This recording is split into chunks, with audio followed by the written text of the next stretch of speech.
Hello there, Sir from 17 once again, introducing you to my Rage Nightmare difficulty video walkthrough. This is mission 9, and this is going to be racing and side quests. So this is the Dusty 8 competition to get the Caprino. This race is very simple because as soon as you start to lose or you get behind anybody, you can use your weapon, which I believe it's if you press A, and it'll fire off this big face of J.K. Styles that kills anything. It's kind of like the blue shell in the old Mario Karts that used to go for the leader, only this kind of goes for everybody. It's really overpowered. But I don't think I actually use it in this run because I managed to get in front of everybody and keep my lead throughout, which is kind of cool. But just you know, get used to feathering your brakes. The cars don't handle all that great. Get used to boosting if you do a bad turn or a bad corner, just to get yourself back up to speed. And make sure you hit those gas cylinders to keep refilling your boost bar. But everything else is pretty simple. So instead, I'm going to carry on talking about the cursing documentary, sorry, because it's just something that just baffles me and interests me massively. And the main reason for this is there are so many people. I mean, there are organisations in all over the world, like the FCC, all sorts of places. There's one in America that's done over 1 million complaints about indecency in public media, and I can't quite remember the name off the top of my head, but it's amazing that these people are so passionate and so, you know, with such fervent conviction that they believe they have the right to tell you what you can and cannot say. And I'm all about a kind of rule structure and a kind of, you know, common decency when it comes to for instance, if you're in front of a bunch of kids who aren't your children, don't swear, don't curse like a sailor. I don't personally think swearing in front of kids is a bad thing because they're going to be exposed to it at any time, so if you can give them some kind of context, it's the sooner you do that, the better. But if they are not your children, you don't know how they're being governed, you don't know how they're being, you know, parented, it's not your place to do that, and I think it's rude. That is me personally, that is just the way that I've been brought up, and that's how I see things. But if they're your children, I don't see anything really wrong with cursing in front of them, as long as you give them a healthy context and they know when to use it, because at the end of the day, it is a word. The only reason it has such a stigma today is because we've given it this stigma, we've given it this negative meaning, we've given it, you know, this power that it now wields over pretty much everybody, because you can say some words that will just make people real. And this is that cube with the silver teeth in it that's directly from Breaking Bad. If anybody knows anything else that could be from, please drop a comment, because I've just not seen it in anything else, and I think that's pretty damn awesome.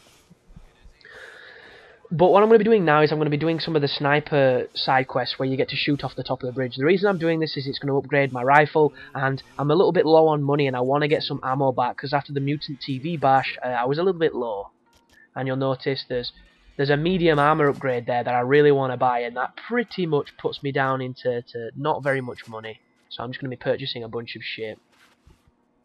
But people telling you what you can and can't say, and I'm one of those type of people that when somebody tells me not to do something, I want to do it. And there's a lot of people like that. It's almost a built-in reflex. It's almost like a pride gland where somebody says, don't kick that can, and it's like, why shouldn't I kick the can? Is the can somehow significant? Does the can have, you know, some ulterior motive? Is the can a universe in a parallel dimension where, you know, all the most sophisticated human beings live, and it's practically royalty, some kind of heralded city that nobody gets to until they die, and then they become, you know, transcendental into spirit form and are reborn inside this can?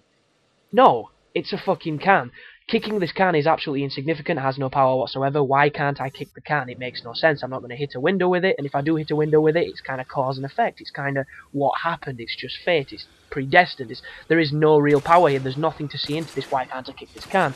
And yet, we're told not to do it, and as soon as we're told not to do it, we want to do it. If we'd have been walking down the street and nobody had said anything, we might have not even seen the can.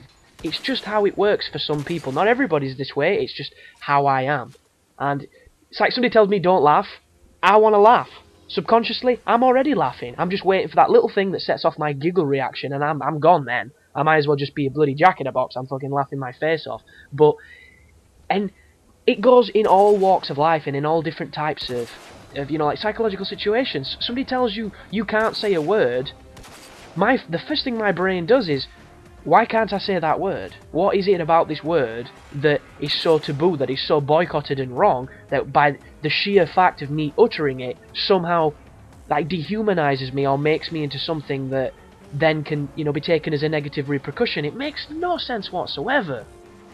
Yet it's something that we've now been conditioned and ingrained to do because of the way we were raised, because of, you know, social stratifications and what have you, and just the way the etiquette that people adapt when they're in public is completely different to what you would do when you're on your own, because there are certain standards that we are now ingrained and inbuilt to know because of human nature and the way our society works.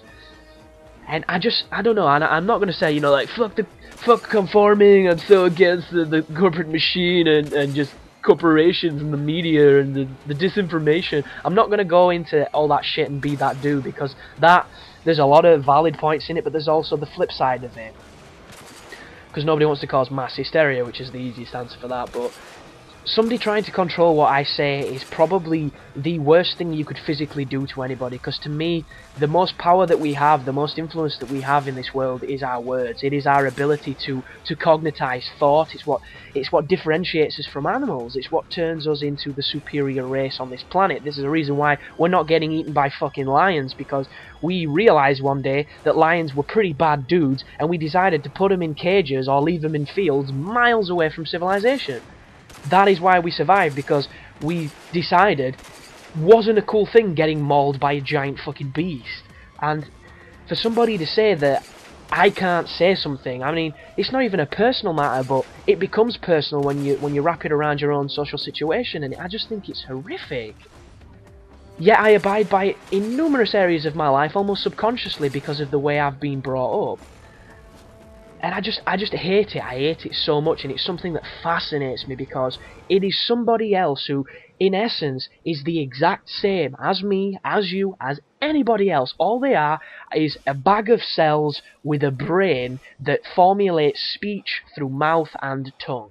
That is all they are. They are a walking human virus. They were queefed out of their mother's womb. They're the exact same as every other human before them and every other human that will follow them. Yet somehow, because they say they're a member of, I don't know, Censorship Anonymous, or whatever the fuck that company's called. It's something to do with media, I can't remember it. It's American, it doesn't show up over here. But because they say that they work for this company, they can then moderate absolutely every single thing, from popular television to music to these standards, and enforce this rule set of what cannot and can be said. And the worst part about it is they go ahead and say what is indecent and what is not indecent.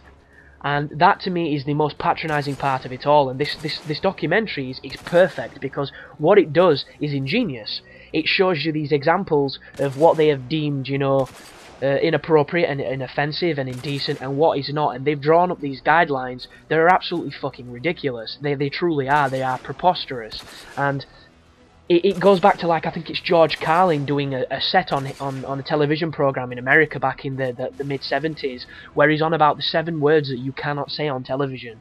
And because this was aired on a radio show that was known for being, you know, a little bit out there, kind of like the Howard Stern of its time, there was a massive repercussion, a massive backlash, because it was played during the day, and there was cursing, because the 7 words that you can't say on TV is this really awesome rant that George Carlin does, that I don't know if you've ever heard him before, but he's a fucking awesome comedian. And it's basically along the lines of cocksucker, motherfucker, faggot, cunt, and tits, or something like that. It is all these horrific words that, when used in the right context, can have an immense amount of power. And you can't say them on TV, and he does this really intelligent and well thought out little routine on it. And they complained like hell. It caused a massive ruckus. And there was hundreds of complaints.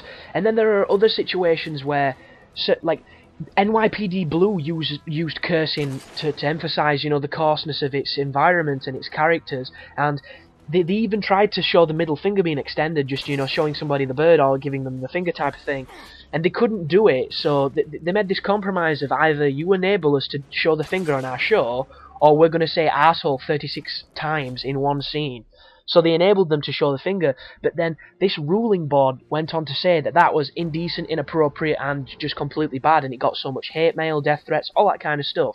Yet, this same company then goes on to show Saving Private Ryan at 7 o'clock in the afternoon, and the film has 13 fuck words in it. But because it's historical, and because it's a reenactment of something that happened, and it's war, and it's poignant, and it's not indecent. Yet all NYPD Blue did was show the finger. They didn't even curse. They didn't even hit that four-letter infamous word, and they were indecent. Yet Saving Private Ryan isn't. And it's these lines that they draw up that are the most hypocritical part of the entire debate, and it is a fascinating documentary that everybody should watch. But there is one resounding thought that you've got to think about that makes all this have a purpose in me putting it in this video. If these governing boards get their way, that want to do this mass censorship of people's speech, they will then be able to censor satellite radio, which is pretty much a domain that can do anything, say anything, and have no repercussions because it's not censored by the FCC and all these different places. But where does this end? If they start censoring satellite radio, when do they start censoring the internet, like China's done? It's like, when does it become a point where you're listening to one of my commentaries and there are certain words that I can't say, so I sit here over these videos and I'm saying, just go through this door, you don't want to get killed by this guy because he's a really nasty chuff, he's a really silly Billy. I mean, where does it end when we start down that road? And to me, it can never happen because, you know, if we don't have fuck, we can't tell people to fuck off. We can't tell governments to fuck off. We can't tell people who want to control us to go fuck themselves. And I just think it's amazing. So, thanks for watching, guys, and I'll see you in the next video. You take care now.